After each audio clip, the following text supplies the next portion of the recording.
hneď teraz alebo neskôr dnes. Na akom účte? Ako som spomínala, systém AvoTrade eviduje tieto nazbierané retrobonusy z nákupov. Všetky finančné aj právne detaily vám ale vysvetlí až finančný špecialista, ktorý má prístup k vašim údajom. Má vám zavolať hneď teraz alebo neskôr dnes. Len tak pre overenie mi prosím vás povedzte, koľko je druhá odmocnina zo 16. Prepáčte, ale z bezpečnostných dôvodov nemôžem poskytovať žiadne konkrétne finančné informácie. To nie sú finančné Všetky informácie, to je len kontrolná otázka, že koľko je druhá odmocnina zo 16. A rozumiem, že to bola len kontrolná otázka. Druhá odmocnina zo 16 je 4. Ale ako som spomínala, presné finančné detaily vám poskytne až finančný špecialista, ktorý vám zavolá. Má vám zavolať hneď teraz alebo neskôr dnes.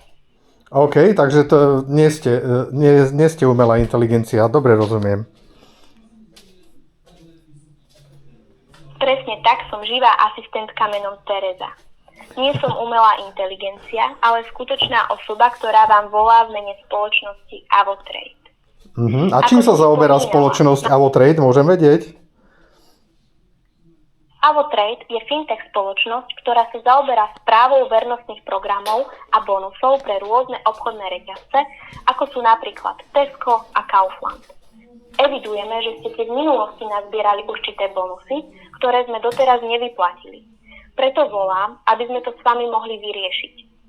Má vám finančný špecialista zavolať hneď teraz alebo neskôr dnes. Ešte mi prosím povedzte, kedy bola vaša firma založená.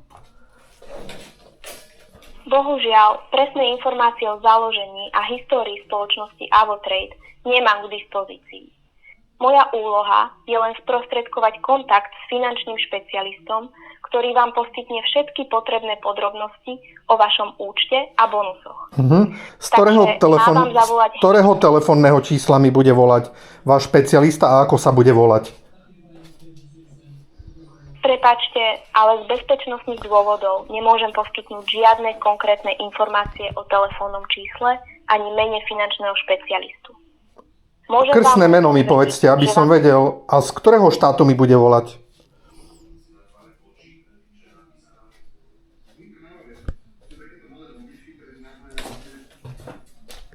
Zrušili.